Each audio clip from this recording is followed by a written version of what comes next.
या जन्मतारखांमध्ये तुमच्याही जन्मतारखेचा समावेश असेल तर लवकरच तुम्हाला अचानक धनलाभाचे योग तयार होत आहेत. होय, राहू आणि केतू हे पापग्रह मानले जातात. मात्र सध्याची ग्रहस्थिती पाहता केतू ग्रहाच्या कृपेने मुलांक 7 असलेल्या व्यक्तींचा भाग्योदय होणार असल्याचं सांगितलं जात आहे. पण मुलांक 7 नेमका कसा काढायचा आणि यात कोणत्या जन्मतारखा येतात, चला जाणून घेऊया.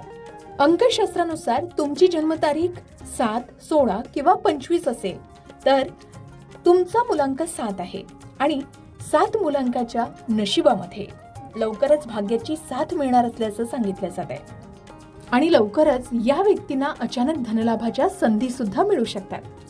अंकशास्त्रामध्ये प्रत्येक मुलांकाला एका विशिष्ट ग्रहाचे स्वामित्व लाभलेले असते. त्याप्रमाणे ग्रहांचे गोचर बदलते. त्यानुसार या मुलांकाच्या नशिबाची दिशाही बदलते.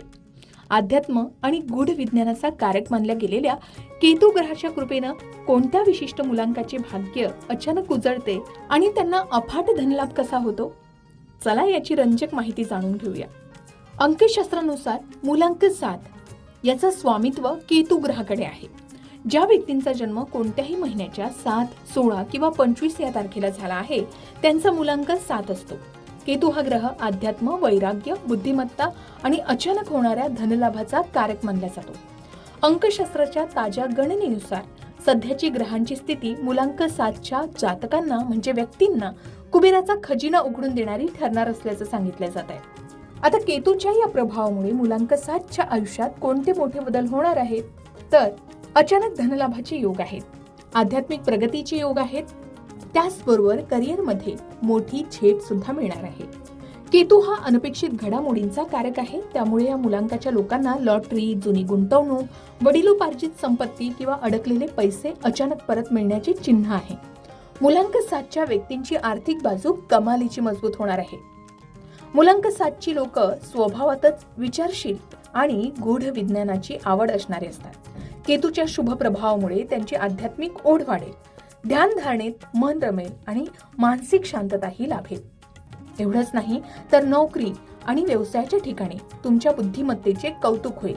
विशेषतः जी लोक संशोधन, लेखन, सल्लागार किंवा IT क्षेत्रात आहेत त्यांना मोठे यश आणि पदोन्नती मिळणार असल्याचे योग आहेत. आता केतूचा शुभ प्रभाव आणखी वाढवण्यासाठी काही सोपे तोडगे अंकशास्त्राच्या दृष्टिकोनातून सांगितले आहेत. जसे गणपती बाप्पाची आराधना करावी. जसे केतू ग्रहाचे आराध्य दैवत भगवान गणेश सुद्धा आहेत. केतूचे अशुभ प्रभाव दूर करण्यासाठी आणि घरात सुख समृद्धी टिकवून ठेवण्यासाठी रोज किंवा दर संकष्टीला गणपती अथर्व शीर्षाचं पठण करावं. गणपती बाप्पाची आराधना केल्यानं केतूचा शुभ प्रभाव आणखी वाढतो असं म्हणतात. त्याचबरोबर दुसरा उपाय आपण करू शकता ते म्हणजे कुत्र्याला भाकरी किंवा बिस्किट खायला द्यावे. अंकशास्त्रानुसार कुत्र्याला अन्न देणं हा केतूचा सर्वात प्रभावी तोडगा मानला गेलाय.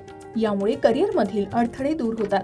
शिवाय केतूचा शुभ आशीर्वाद मिळवण्यासाठी महत्त्वाच्या कामाला जाताना पांढऱ्या किंवा राखाडी रंगाच्या कपड्यांचाच वापर करावा. त्यामुळे तुम्हाला यश मिळू शकतं. आता अंकशास्त्रात मुलांक 7 हा केतू ग्रहाशी संबंधित मानला जातो. केतू अध्यात्म, अंतर्ज्ञान, गूढ ज्ञान आणि अचानक घडणाऱ्या घटकांचा कारक मानला जातो. त्यामुळे काही लोकांना अचानक धनलाभाच्या संधी सुद्धा मिळू शकतात. मुलांक 7 व्यतिरिक्त केतू ग्रहाचे आशीर्वाद मिळवण्यासाठी आपण केतू मंत्राचा जप सुद्धा करू शकता. जसे दररोज किंवा मंगळवारी, शनिवारी 108 वेळा केतू मंत्राचा जप करावा. केतू मंत्र पुढील प्रमाणे: ओम केम केतवे नमः. त्याचबरोबर मंगळवारी किंवा शनिवारी मंदिरात नारळ अर्पण करून आर्थिक अडथळे दूर होण्यासाठी प्रार्थना करावी. मुलांक 7च्या व्यक्तींचे अंतर्ज्ञान मजबूत असल्याने दररोज 10 ते 5 मिनिटे ध्यान केल्यास योग्य आर्थिक निर्णय घेण्यासही मदत मिळते आणि ध्यान आणि मौनाचा फायदा होतो असं सांगितलं जातं. त्याचबरोबर केतूच्या शुभ फळासाठी आपण भगवान श्रीहरी विष्णूंच्या मंत्राचा जप करू शकता. भगवान श्रीहरी विष्णूंची उपासना करू शकता. ओम नमो भगवती वासुदेवाय या मंत्राचा जप केल्याने सुद्धा आपल्याला अनेक अडचणींपासून मात मिळते असं सांगितलं जातं. आता अचानक धनलाभाचे कोणतेही उपाय हमखास पैसा मिळवून देईलच याची खात्री नसते. हे उपाय श्रद्धा, सकारात्मकता आणि मानसिक एकाग्रता वाढवण्यासाठी केले जातात. आर्थिक प्रगतीसाठी योग्य नियोजन, कौशल्य आणि परिश्रम हेही तितकंच महत्त्वाचं असतं. परंतु ही संपूर्ण माहिती सामान्य गृहीतकांवर आधारित आहे. अधिक माहितीसाठी याविषयी आपण तज्ञांचं मार्गदर्शन नक्की घ्यावं. मग यामध्ये तुमच्या जन्मतारखेचा समावेश आहे का? तुमची जन्मतारीख 7, 16 किंवा 25 असेल तर तुमचा मुलांक 7 आहे आणि तुम्हाला मिळणार आहे भाग्याची साथ. कारण केतू ग्रह तुम्हाला अचानक धनलाभाच्या संधी मिळवून देणार आहेत. यात तुमच्याही जन्मतारखेचा समावेश आहे का? कमेंट करून नक्की सांगा. आणि तुमच्या जन्मतारखेच्या बाबतीत सुद्धा या गोष्टी घडतात का? हे अनुभव सुद्धा शेअर करायला विसरू नका. अशाच प्रकारच्या माहितीपूर्ण व्हिडिओसाठी लोकमत भक्ती चॅनलला नक्की सबस्क्राईब करा आणि बेल आयकॉनला क्लिक करा, म्हणजे आमच्या नवनवीन व्हिडिओचं नोटिफिकेशन तुम्हाला मिळत राहील. तसेच योग्य आध्यात्मिक मार्गदर्शनासाठी लोकमत भक्तीच्या फेसबुक पेज आणि इन्स्टा पेजला लाईक आणि फॉलो करायला विसरू नका.